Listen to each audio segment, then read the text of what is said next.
Hello, I'm Deb Coviello, the Drop-In CEO, and I am delighted you've joined us for another episode where week after week I have these amazing guests who share their insights with you, and they do inspire me, and I hope they inspire you along the way. And we have this podcast as a resource because we sincerely care about the C-suite leader to help them navigate their challenges with confidence. And this week we have a return guest, Kon Apostolopoulos, who is an international speaker and best-selling author. His latest book, and we're going to talk about this, The Engagement Blueprint, Building a Culture of Commitment and Performance, has sparked a movement to create more human workplaces for the benefit of employees and employers. And he has so much experience that he's brought into this book. We're going to spend much of our conversation around this, but I am just going to pause there and welcome Khan back to the Drop In CEO podcast. Oh, Deb, it's such a joy to join you again and to be with you again. And I am so looking forward to our conversation today.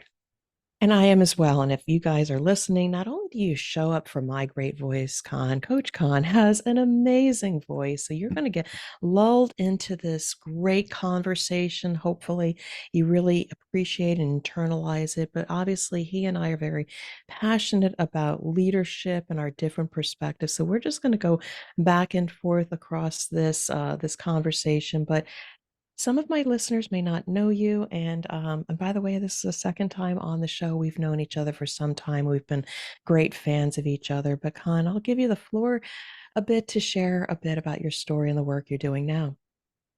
Well, thank you, Deb. I appreciate that.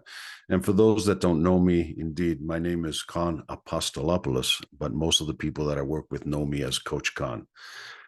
Just as much as because I am a coach of executives, business leaders, CEO, and C-suite leaders, it's even more so because I coach young kids, student athletes in the sport of soccer.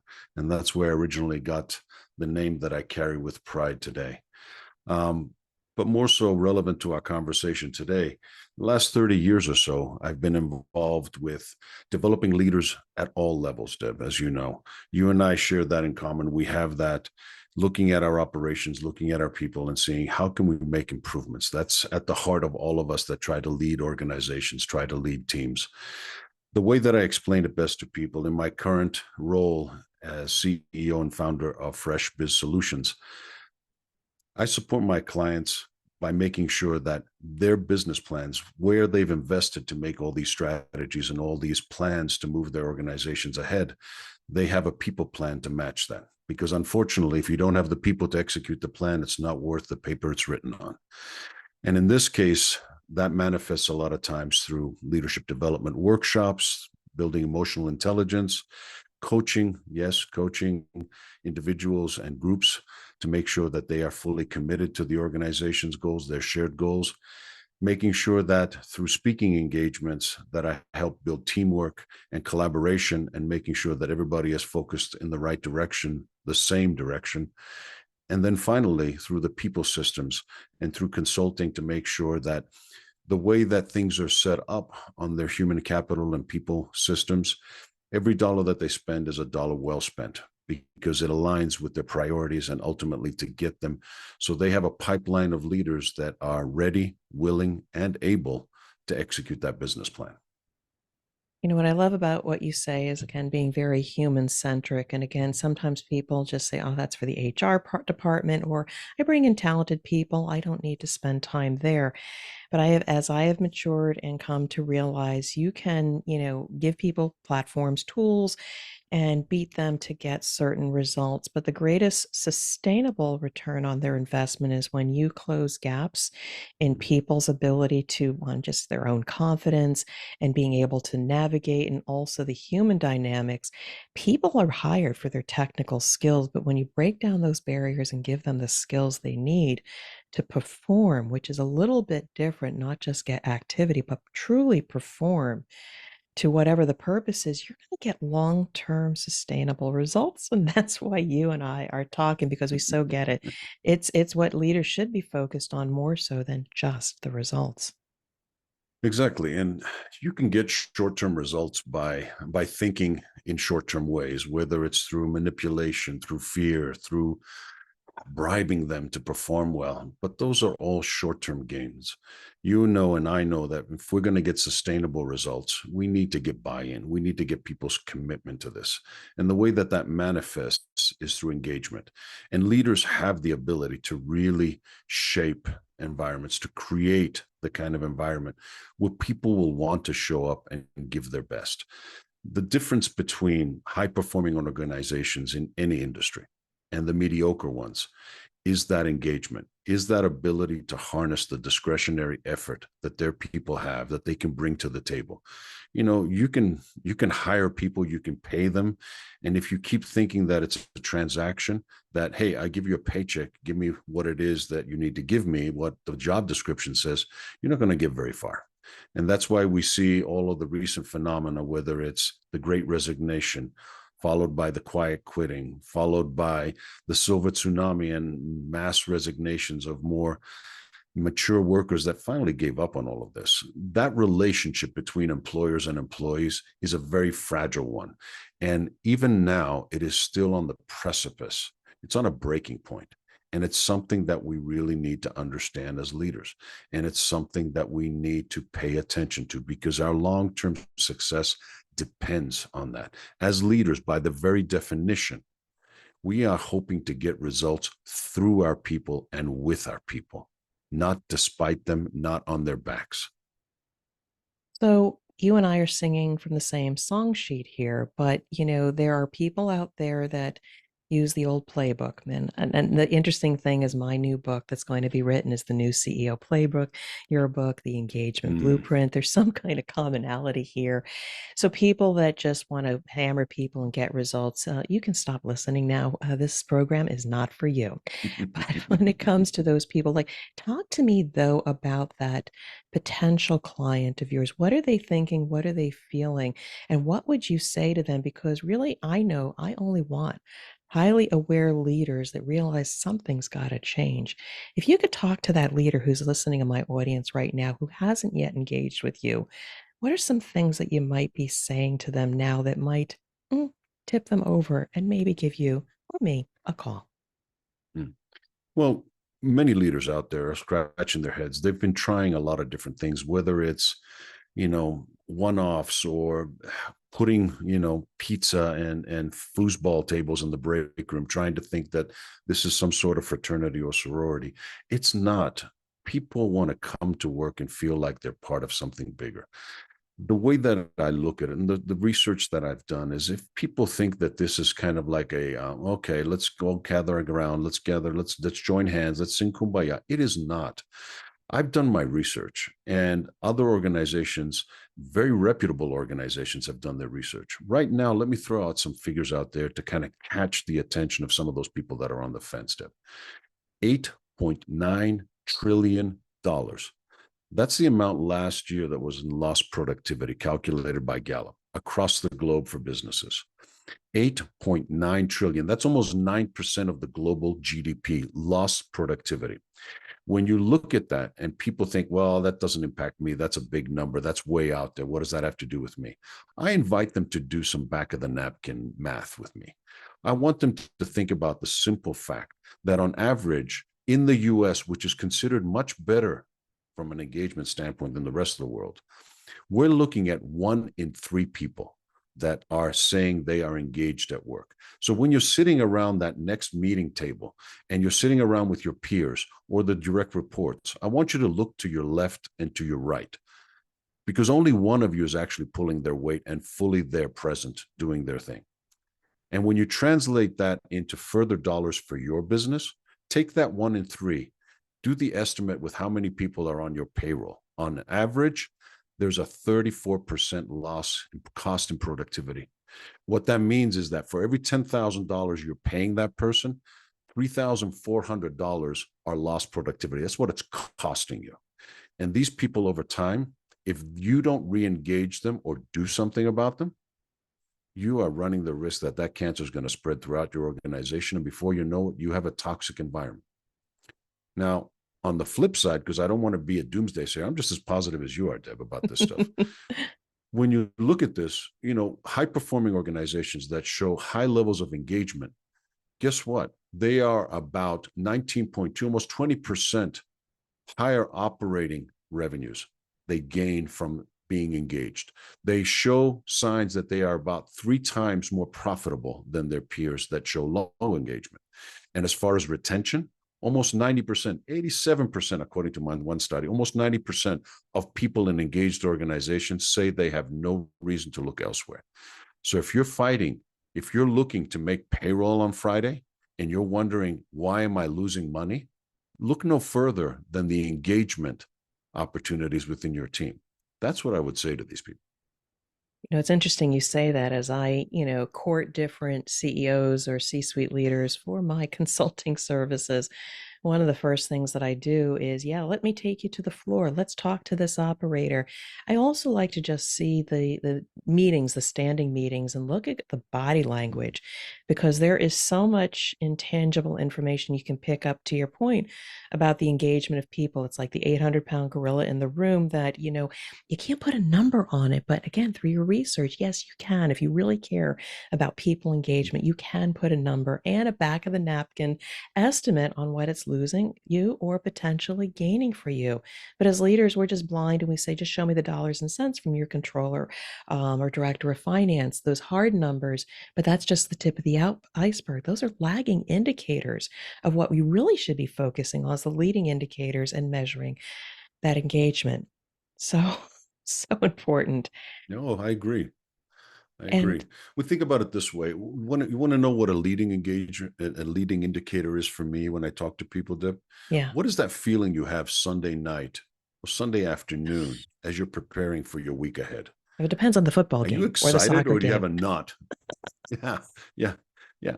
But do you have a knot in your stomach or do you have excitement that you're looking forward to seeing your team, to working on the things, the projects that excite you? What is it? And we'll talk after this interview about my feelings about that. But honestly, yeah, I mean, God, I love my corporate world. I love when I'm serving clients, but there came a time and place where, oh, that sinking feeling in your stomach and like, oh, what can I do that'll at least get me through the day? And it's not a great feeling trading time for money. And if you think about your livelihood and humanity, if you step back and reflect a little bit, should you really be living life like this or be thinking about resettling in Greece, like you've alluded to? Yeah, it's a terrible thing. It's a terrible place to be. It is.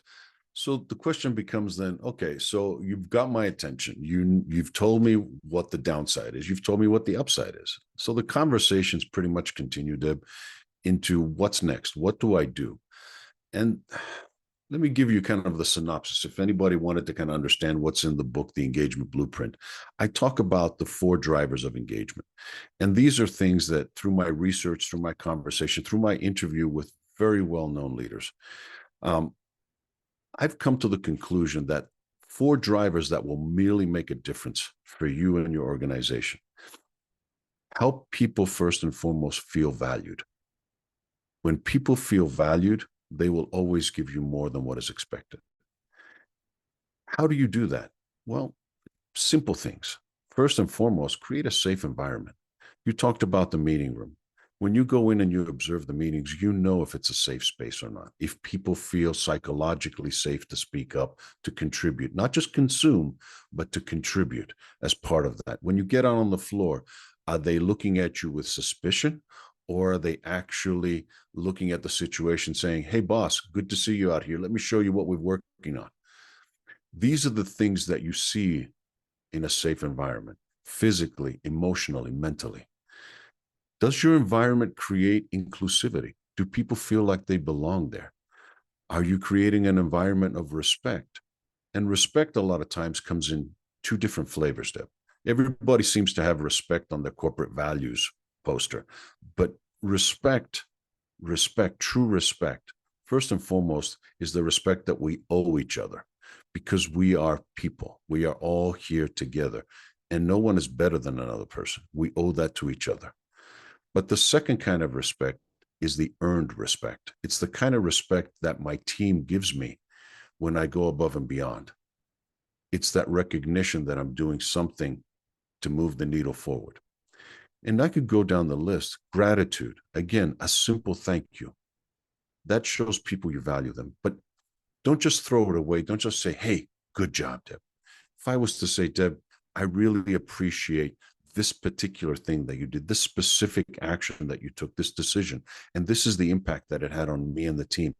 Thank you. That goes a long way because I'm identifying the behaviors that I want to see more of. And then finally, the last part about feeling valued is time, being present. You and I mentioned that off air. We talked about the power of being present in the moment and what that does for people. Don't allow the distractions, the tools, the environment to distract you from that connection with each person. When you are there, even for 5 seconds, be present. That's a gift that we can give to each other. So that's the first driver. Help people feel valued if you want them to feel engaged. And if I could just respond to that, and it's interesting because I used to be a go, go, go person. It's all about the results. Yes, thank you. Let's on to the next meeting. And I had to change because then I realized even if you're busy, just taking a few minutes, maybe even I was at a conference this last weekend and I was physically allowing myself to be even a little bit physically closer to somebody and deeply looking into their eyes and not where I almost couldn't notice my surroundings. I was so present and listening to them and their eyes were connecting with me and expressing appreciation and gratitude. And I'll tell you, so many people came up to me afterwards. How can I help? What can I do? Showing that engagement. So, Mm-hmm. I mean, I've had a recent experience that presence is a gift and it amplifies and it keeps giving back. If we just, because that's our time is so much more valuable than maybe investing in a platform or training or something like that. It's the gift of time and that's somewhat free, somewhat free. Yeah. Oh, totally.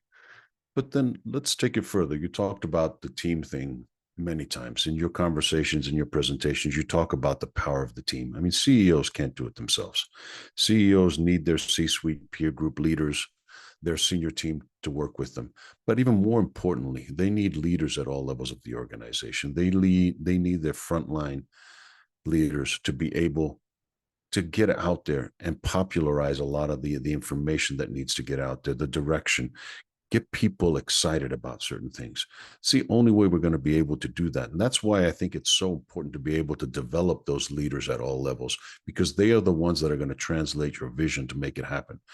So the second driver that I find is so critical is the need to feel connected. People want to know that they're part of something. I mean, I've mentioned this before in my speaking engagements and my presentations. If I was to pull together a team photo of us, the first thing that we would do is we would try to find ourselves in that image. We need to know where we fit in. We want to feel that connection with others. Who was next to me? What am I a part of? What were we feeling that day? We can harness that. We can use some of the fundamental principles of team building and create a shared direction, shared values, understanding where people are coming from, mutual respect there between yourself and each team member, but also between the team members themselves, harnessing all of that, building consensus towards the direction that we're going. And again, giving people the opportunity to truly contribute, not just consume the information that you're giving them. Have them be part of the creation, of the problem solving, of the improvements that you seek from that. People can take ownership of that. When they see themselves in that picture, when they feel like they can achieve their goals by helping the team achieve its goals, they are so much more empowered to do things.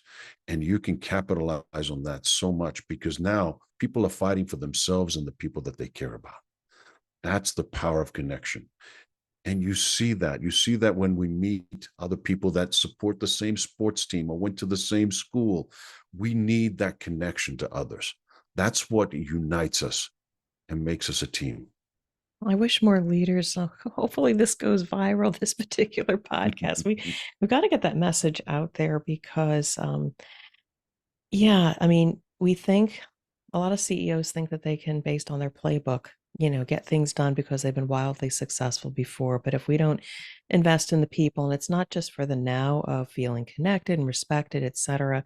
But you are leaving your legacy because they are looking to you as a leader. Did you care about them? Were you present? And that's going to trickle down. That's how they learn the leadership. And in that process, if you have those right characteristics of showing them how they're valued, showing them how they are connected, they, like children or young adults, will mirror that behavior. And Mhm. at some point, I would want that leader to step back and watch their tribe, their community, their people, see that same behavior and say, okay, I'm ready for the next chapter.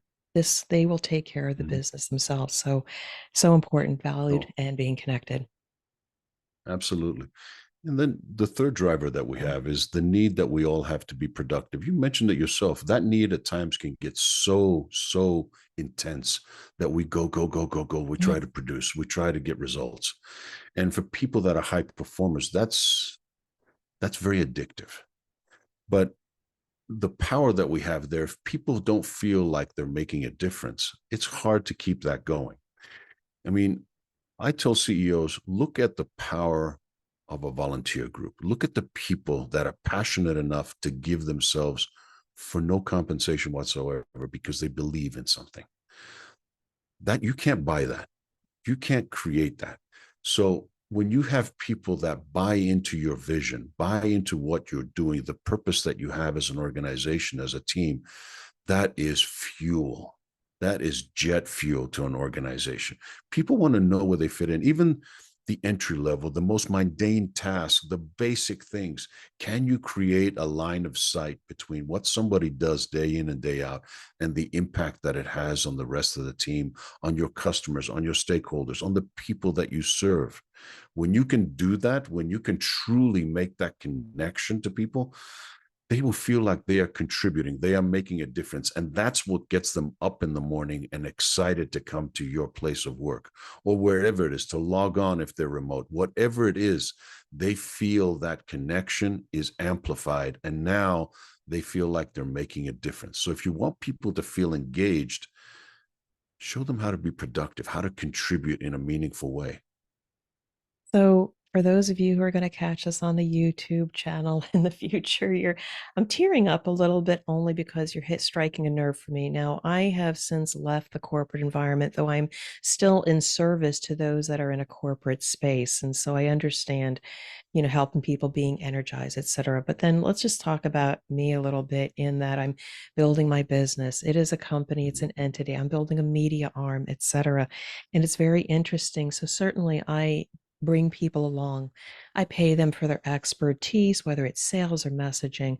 But I'll tell you, because I can paint a vision of where I'm going, the dynamics are so different. Yes, they're helping me tactically, but they give and they give and they give. And I get a sense they sincerely care because they're just trying to help me achieve the vision. And quite frankly, I think they've given me more than the value, or they've given me tremendous value than the transaction cost. So I so get that if you have those deep relationships and you are a visionary leader that paints a picture, people are going to come with and give you back so, so much more. And the productivity, to your point, is going to have a great return on the investment. Yeah, that is truly where the discretionary effort really gets amplified. Again, people see it, they feel appreciated, they feel connected, they feel like they can contribute and make a difference to this vision that you're sharing with them. And then ultimately, the fourth one, the fourth driver that will really unlock this true potential, this energy, is the need that we all have to feel supported to learn and grow. You know, in my in my conversations with people or from the big stage, Deb, I talk to them and I say, water is a life source. Imagine water. When you think about water, imagine that thing that comes to mind, that vision. Well, for some people, that water is a swamp, and some people it's a flowing river. They're both bodies of water, but the difference between one and the other, one is stagnant, the other one is moving. And you see that power, that flow of energy manifest very differently in people that feel like they have movement in their careers. When they see that there is a pathway for me to grow, to fulfill my professional aspirations and I don't feel stagnant, I don't feel overlooked, I will harness that energy and I will give you so much more. Why? Because while I'm helping you build your business, I'm building my own career. I'm fulfilling my dreams as I help you fulfill yours. That is a power behind a lot of the action, a lot of the inspiration that people have. And especially this younger generation now that is becoming the most populous in the workplace anymore. These these Gen Zs that are coming in and potentially the alphas that are coming right behind them. You see that they want to know that they're part of something special, that they can contribute in different ways, that they have a pathway, because to them, they don't just live to work. They work so they can live. They want this to be bigger than just their job. They want it to be something that they can build towards. And if there's a runway, if there's a career path that they can build on to help you, my gosh, they will give you so much. I'm excited about this young generation. I see my daughter. I see the potential. I see the excitement of that. But to your point, as leaders, we need a new playbook. That the old one is no longer working. Thank you for that vote and support for the book that is going to get written very soon. But, to your point about living with purpose, doing work for purpose. I used to kind of question my eldest son, who was moving between roles every 9 months. And it's like, come on, stabilize, stick in one place. How are you going to build those skills? But each one of those opportunities had purpose behind it. He could put all of his energy for it. And as he moved through these different opportunities, he was building a portfolio of work. So he was creating his own internship of purposeful work and fine tuning, like, where does he want to work? And he's in an amazing company right now.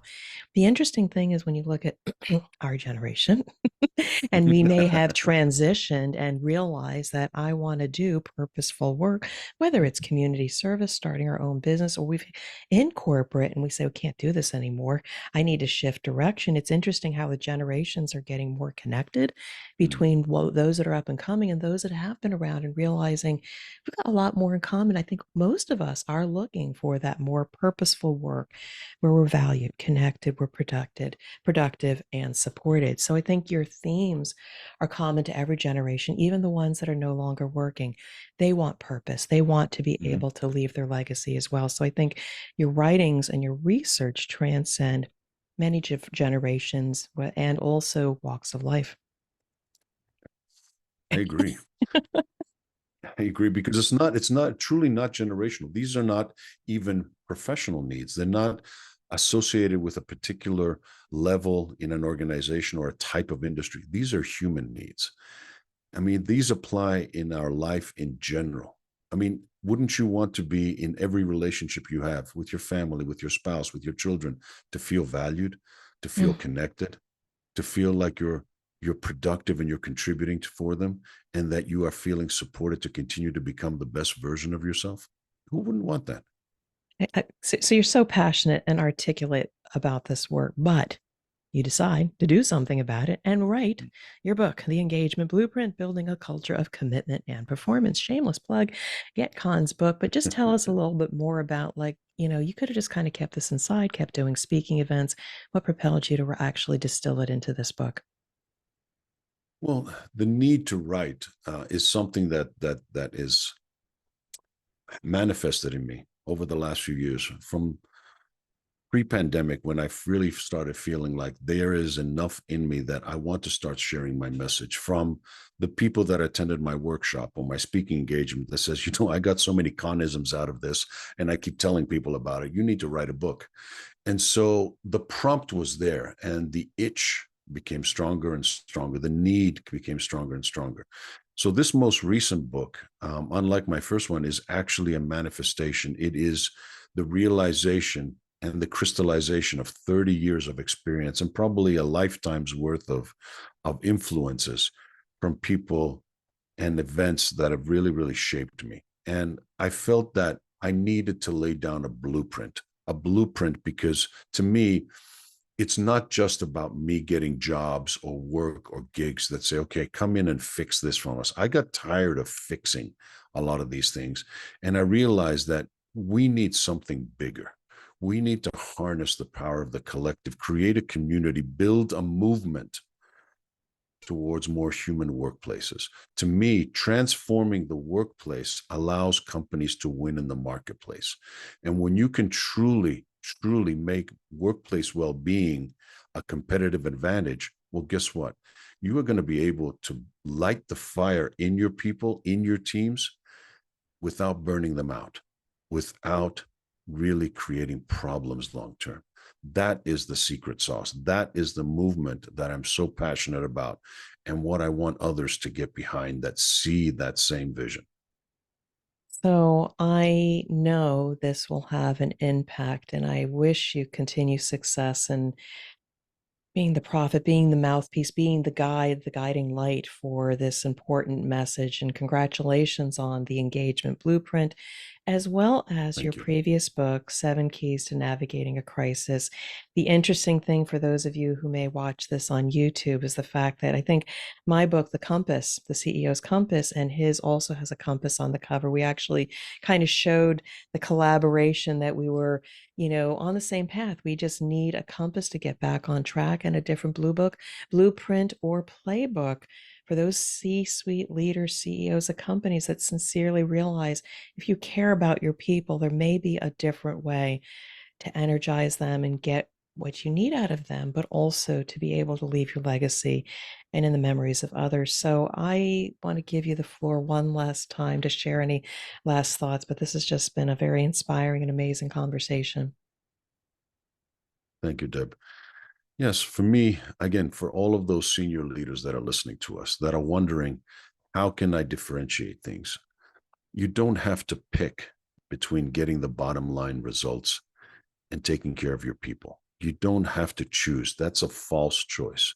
To me, there is a way for you to create, through all of your leaders at all levels, the right kind of environment, the place that you really want to create for yourself, for your people, where they can thrive, where they can bring their best to you and offer it willingly, because that makes a difference. People will no longer look on the other side of the fence and think the grass is greener there. No, no. The grass is always greener where you water it. Make sure you take care of your patch of grass, your company, your team. Water it, care for it, and it will thrive. It will get you the results that you're looking for much more beneficially for everybody, for employers and employees. You will be surprised when you harness that willing power of your people, how much more you can accomplish. And I just want to say thank you, and so much I appreciate you sharing your wisdom, sharing your insights with my community. Your voice resonates through me and reaches my soul because it also sings to what I think is missing or could potentially be the greatest asset for our leaders. Again, leaving your legacy by shining a light and lifting the leaders because you know what their gifts are. And truly, as you've said, I love your four pillars, your four drivers of being valued, connected, productive, and well supported to learn and grow. So, Kon, I just want to say thank you for dropping in, and I want to wish you well and continued success. Thank you, Deb. I appreciate it.